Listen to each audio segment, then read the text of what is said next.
E aí pessoal, tudo certo? Então vamos lá começar a semana 3, aula 3 já, tá certo?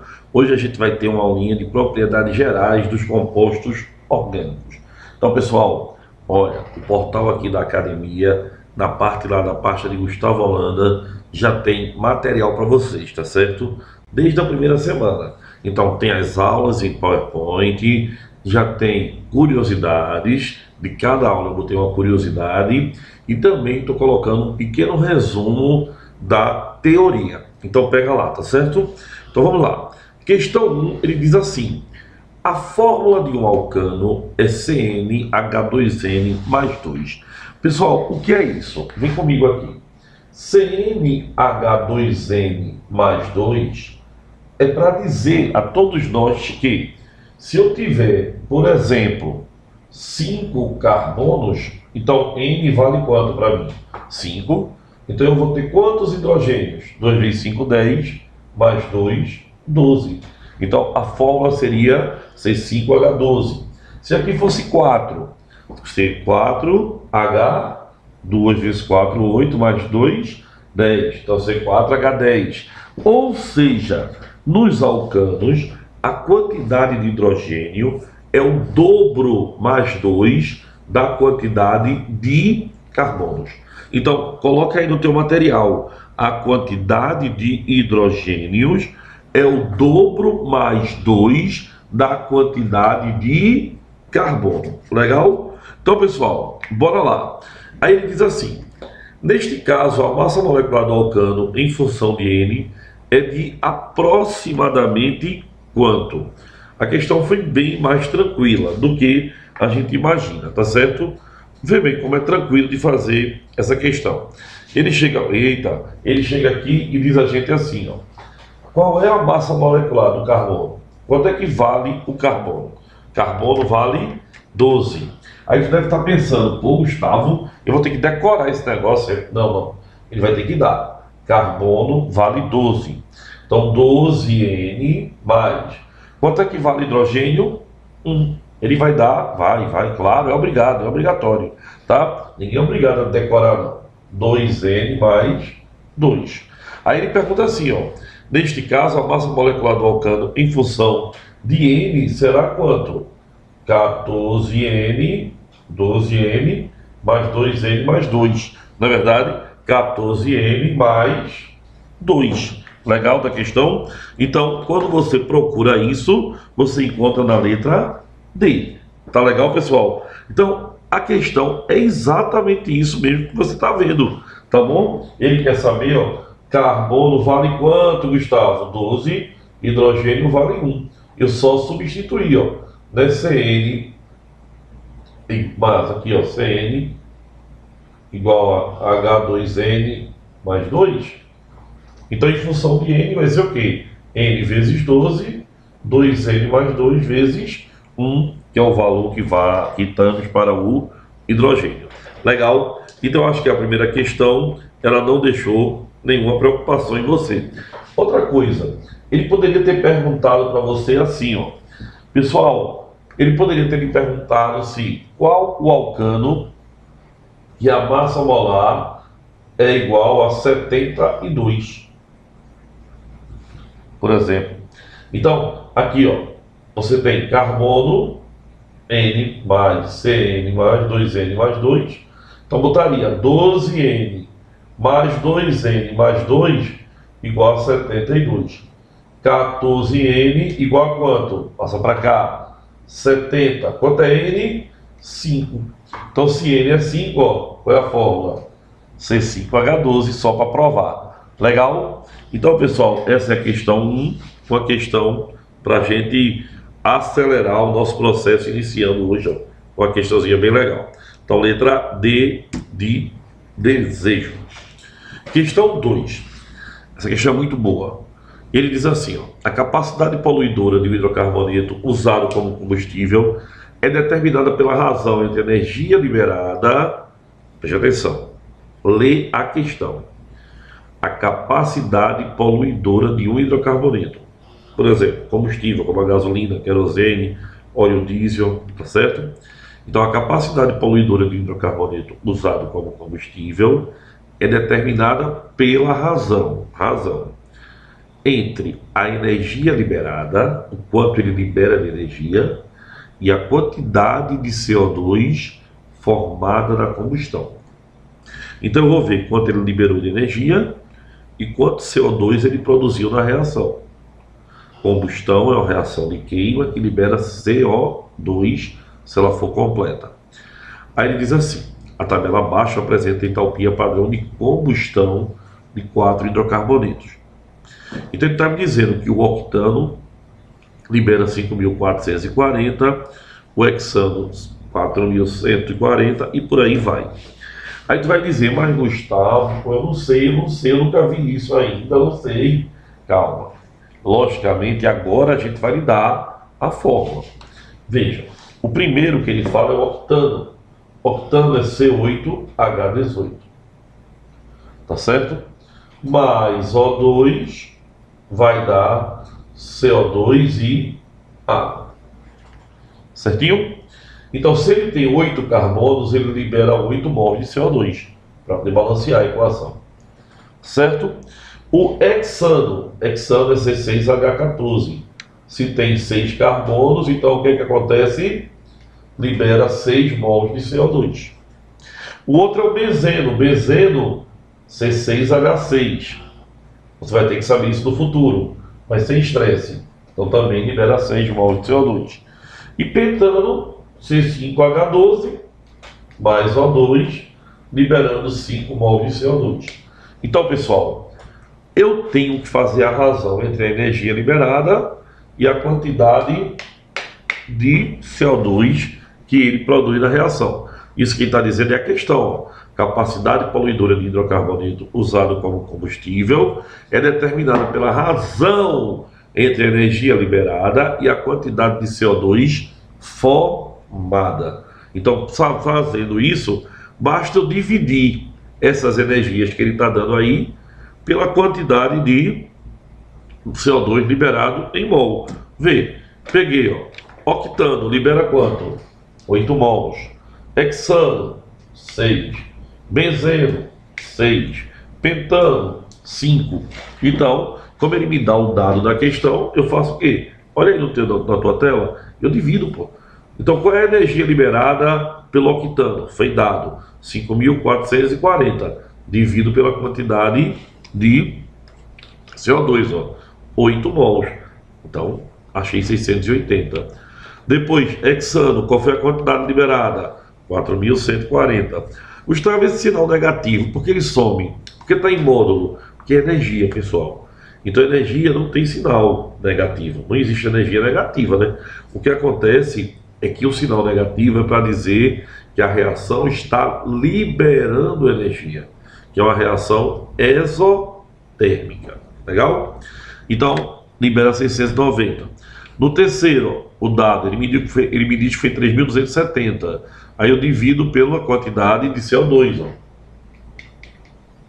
Legal? E pentano, também divido pela quantidade em mol do CO2, que é 5. Achando todos esses valores, logicamente, o maior é 702.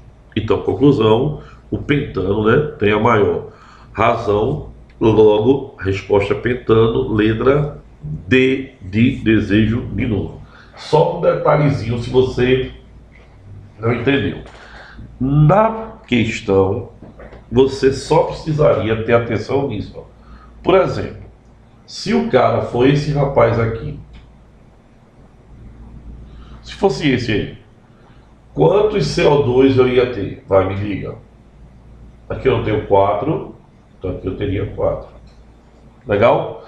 Então, se aqui fosse C10H22, aqui teria quanto?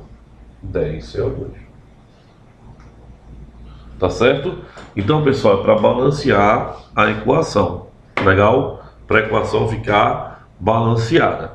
E a ordem que ele pede é exatamente essa. Ele diz, olha, é a energia pela quantidade de CO2 liberada. Então, com isso, a gente tem a resposta na letra D para você. Legalzinho? Vamos para a terceira. Olha, A terceira questão, ele chega e diz assim: há algumas décadas, fumar era moda. Nessa época, o cigarro não era considerado um vilão. Até profissionais de saúde, como médicos, eram garotos propaganda de marca de cigarro e incentivavam o vício de fumar. Com o passar dos anos, pesquisas mostraram que o cigarro é, sim, extremamente prejudicial à saúde. Estudos mostram que existem mais de 4.000 substâncias químicas no cigarro, das quais 50 são comprovadamente cancerígenas. Dentre elas podemos citar arsênio, polônio, DDT, benzeno, benzopireno. Então ele diz aí, né? Abaixo, pessoal, temos as fórmulas estruturais de duas dessas substâncias, que estão na lista das 50 substâncias cancerígenas, que é o benzeno, lembra dele? E o benzopireno. Pessoal, benzeno, desde a primeira aula que a gente fala dele, né? Lembra do benzeno? O benzeno ele vem representadozinho, né? Esse hexágono, com o círculo indicando a ressonância. Lembre-se, o benzeno é o que? O benzeno, ó, apresenta duplas alternadas e deslocalizadas. Ele é uma estrutura ressonante, não é verdade? Ressonante. A ligação aqui está com os elétrons π deslocalizados. Ele é um híbrido de ressonância. Então, o seu material aqui a gente tem o benzeno e aqui a gente tem. Os estados aí são vários benzenos juntos, né? Mas aí é outro nome, né? É o benzopireno, tá? Benzopireno. É outro composto, também aromático, porque tem anel aromático. Se tem anel aromático, se tem anel benzênico, ele é aromático. Aí ele diz aí nas alternativas, tá? Vamos lá. Em relação às substâncias benzeno e benzopireno, a cidade é a única alternativa correta. Tanto o benzeno quanto o benzopireno são hidrocarbonetos aromáticos. São sim, né? Se tem anel benzênico, é hidrocarboneto aromático. Coloque aí, se tem anel benzênico, é um hidrocarboneto aromático. Perfeito. Letra B. O benzopireno apresenta hibridação sp3 em todos os seus carbonos. A gente já sabe que a resposta é letra A. Todo mundo já sabe. Mas vamos entender o resto. Benzopireno, ele é a junção de vários benzenos. Benzeno, pessoal, ele tem, ó, como você pode ver, qual é a lógica aqui, ó? Todo carbono do benzeno é assim. Concorda? Tem uma simples, uma dupla e um hidrogênio ligado a ele. Então, se tem uma ligação dupla, ele é sp2. Então, coloca aí no seu material, todo carbono do benzeno é sp2. Legal? Então, todo carbono do benzeno é sp2. Logo, no benzopireno, idem. Legal? Então, tá falsa a letra B, verdadeira a letra A. Letra C. O benzeno, por ser polar, parou o papo. Os hidrocarbonetos, o que é um hidrocarboneto? É um composto formado apenas por hidrogênio e carbono. Apenas por hidrogênio e carbono. Apenas por hidrogênio e carbono. Então, os hidrocarbonetos aromáticos, eles são, como a maioria dos hidrocarbonetos, apolares. É só tu lembrar, gasolina mistura com água? Não. Então, a água é polar, né? Logo, gasolina, que é hidrocarboneto, é apolar. Concorda comigo? Então, os hidrocarbonetos, geralmente, ou quase sempre, mas de um modo geral, são apolares. Tá certo, meu povo? Então, anote isso aí, que é importantíssimo. Vamos lá. Letra D. Ambos são hidrocarbonetos que apresentam apenas carbonos secundários. Olha, quando você tem a junção aqui, ó, do anel aromático, esse carbono da junção, no benzopireno, ele não é mais um carbono secundário. Está ligado a 1, 2, 3 carbonos. Ele é o que? Terciário. Então, também está falsa a letra D. Lembre-se, secundário ligado a 2, terciário ligado a 3, quaternário a 4 e assimétrico ligado a 4 ligantes diferentes. Letra E. O mesopireno apresenta a fórmula C20H16. Pessoal, o mesopireno, volta para ele aqui, ó. Ele não tem como ter 16 hidrogênios. Ele só tem hidrogênios nos versos. 1, 2, 3, 4, 5, 6, 7, 8, 9, 10, 11, 12. Né? Então a fórmula dele é C20H12. Então a resposta da questão é letra A. Certinho? Então a resposta dessa questão, letra A. Por favor, sempre dê uma revisadinha nessa parte de hidrocarbonetos e do mesento, que é importantíssimo, tá? E a gente está sempre aqui no teu pé também para tu revisar. 4. Ele diz: os combustíveis para veículos automotores de passeio mais comercializados no Brasil são o álcool etílico hidratado, álcool, né? 96% de pureza, e a gasolina comum, que contém 27% de álcool etílico anidro. Em grandes centros, utiliza-se como alternativa o GNV, que é um gás natural veicular, que é composto principalmente de metano, viu, pessoal? Metano. Constituído por hidrocarbonetos leves, contém no mínimo 87% de metano e outros hidrocarbonetos mais leves. Lembre-se que ele diz que nos motores a explosão, a potência pode variar em função da composição química e das propriedades físico-químicas dos combustíveis. Legal. Assim, a adoção de um determinado combustível não adulterado em detrimento de outro pode alterar o desempenho do motor e também influenciar o nível de emissão de poluentes na atmosfera. Legal. Aí ele diz: em relação às propriedades físico-químicas e à composição química desses combustíveis comercializados no Brasil, assinale a alternativa correta. Vamos lá. Aí ele diz assim, ó: do ponto de vista ambiental, a queima do álcool etílico anidro, sem água, libera maiores quantidades de enxofre do que a queima do GNV. Pessoal, álcool etílico, isso é uma função que a gente vai ver. Nesse comecinho, a orgânica ainda dá umas misturadazinhas, né? Álcool vai ser uma função química vista no futuro. Mas, no futuro próximo agora, semana que vem. Mas álcool é um biocombustível. Legal? Por quê? Porque ele é vindo de uma planta. Então, tudo que é vindo de uma planta, no caso de combustível, eu considero biocombustível. E aí eu não considero ele um poluente agressivo. Tá? Por quê? Porque no ciclo do carbono, ele vai liberar CO2 na queima do álcool. Claro que vai. Só que esse CO2 é compensado pelo CO2 absorvido pela planta durante a fotossíntese, quando ela estava lá. Então, quando a gente se referir a biocombustível, a gente vai dizer que ele é não poluente, tá? No máximo, ele é um pouquinho poluente, mas ele é não poluente. Então, a letra A está errada. Outro ponto. No petróleo é uma mistura de hidrocarbonetos, tá? No petróleo tem muito enxofre. Então, a queima do petróleo produz enxofre, tá? E qual é a bronca? O enxofre reage com O2, dá SO2. SO2 reage com O2, dá SO3. SO3, que é o trióxido de enxofre, reage com água, dá o H2SO4, que é o ácido sulfúrico. Sabe como é o nome disso? Chuva ácida.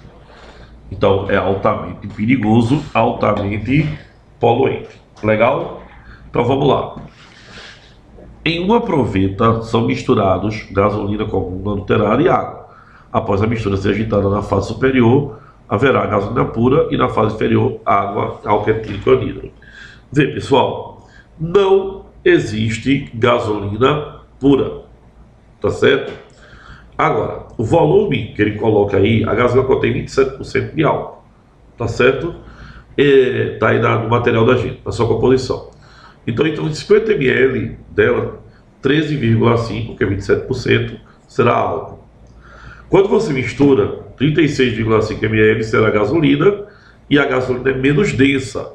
Como ela é menos densa, ela sobe, tá? Ela boia. Então, vai ficar na parte superior da proveta, por ser menos densa. E o resto, 63,5 ml, é água e álcool etílico, separando da fase aquosa. Então, pessoal, a questão, o erro da questão, ela traz aí dizendo que é o quê? A gasolina pura, tá certo? E não existe gasolina pura, porque gasolina é uma mistura de hidrocarbonetos. Só que ele quis falar no sentido de apenas gasolina. Mas vamos lá. Em uma proveta são misturados álcool etílico, anidro adulterado e hexano. Após a mistura ser agitada na fase superior, haverá hexano e água, e na inferior, álcool etílico anidro. Ó, pessoal, vê bem, álcool etílico e hexano. Hexano é o hidrocarboneto, ano. Se ele é um hidrocarboneto, ele é apolar. Então, após a mistura, todo hidrocarboneto é menos denso que a água. Anote isso aí. Todo hidrocarboneto é menos denso que a água. Então, o que é que vai acontecer? O hidrocarboneto boia. Tá bom? Então, na fase superior, haverá uma quantidade de hexano, e na fase inferior, haverá a parte de álcool etílico. Água e álcool se misturam. Tá certo? Então, não tem como separar água e álcool. Tá falsa a alternativa. D. Se a gasolina pura forem misturadas com álcool etílico hidratado, haverá formação apenas de uma fase, tendo em vista que a água é miscível na gasolina em qualquer proporção. Água e gasolina não se misturam. Água e gasolina não se misturam. O gás metano, quando queimado, emite mais gases tóxicos que a queima da gasolina. Olha, vê bem. Metano, gasolina, que é uma mistura de hidrocarbonetos, mas o maior componente é o seu H18, em média. Então, isso aqui, quando queimar, aqui vai liberar quanto? 1 mol de CO2. Aqui vai liberar quanto? 8 mols de CO2. Lembra que eu fiz agora? Então, não tem sentido o que ele está dizendo. Então, pessoal, a resposta é a letra B, embora a palavra gasolina pura tenha sido muito mal colocada na prova, tá? Porque gasolina é uma mistura, então eu não posso me referir a uma mistura com o nome puro, não existe, né? Pura é substância. Legal? Mas ele quis dizer apenas gasolina. Então, quando eu misturo na proveta gasolina e a água e mexo, o álcool que está na gasolina é retirado, vai para junto da água, que é polar, e a gasolina fica só. A gasolina e o hidrocarboneto, ela boia, tá certo? E aí você tem duas fases. Legal. Vamos lá, pessoal. Questão de número 5. Já está terminando, olha aí. O processo de dessulfurização é uma das etapas utilizadas na produção de diesel. Esse processo consiste na oxidação do enxofre presente na forma de sulfeto de hidrogênio. Enxofre alimentar sólido que é posteriormente removido. O método para essa extração química é o processo de Claus, no qual parte do enxofre é oxidado a dióxido de enxofre, então esse gás é usado para oxidar o restante. Aí olha bem, pessoal, ele pergunta qual é o benefício do processo de Claus. Raciocine comigo, você vai tirar o enxofre, tá certo? Então o benefício do processo de Claus é que na combustão do diesel é minimizada a emissão de que gases? Pessoal, formadores de hidrocarbonetos não tem sentido, né? É enxofre que ele está falando. Produtores de dióxido de nitrogênio, emissores de monóxido de carbono, promotores de acidificação da chuva. Verdade, né? Olha aqui, ó. Lembra da questão anterior? Quando você queima o enxofre, se você não retirar, ele forma o que? SO2. SO2 vai reagir com a água, vai formar H2SO3. ácido sulfuroso, ou vai reagir com o oxigênio. Olha, a questão anterior, lembra?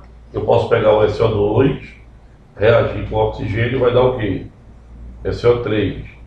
E SO3, posso reagir com água, dá H2SO4, chuva ácida brava. Então, essa é a grande vantagem, tá? Promover e retirar as substâncias que provocam a chuva ácida, né? Então aqui, ó, minimizar a emissão de gases que promovem, promotores da acidificação da chuva ácida, ou seja, a resposta letra D.